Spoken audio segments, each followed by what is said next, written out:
আমার মনে হয় বাংলাদেশ এখন এই শক্তিতে বলিয়ান হওয়া লাগবে।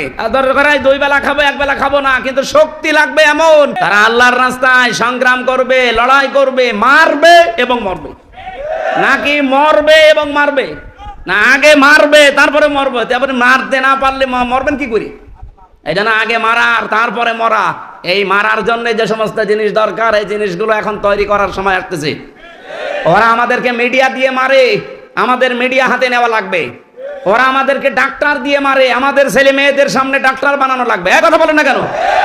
ওরা সচিব দিয়ে মেরে ফেলেছে, এখন ছেলে মেয়ে সামনে যা আসবে সচিব বানানো লাগবে।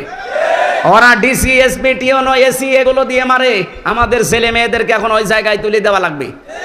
এতদিন নাই কোটা কোটা ছিল, মেধা ছিল না, এখন মেধা এসে গেছে। আমার বিশ্বাস বাংলাদেশে যারা আসল মেধাবী দেশপ্রেমিক, এই 1628টা জায়গায় শুধু বসলেই এ দেশটা আবার মিনি জান্নাত হয়ে যাবে ইনশাআল্লাহ।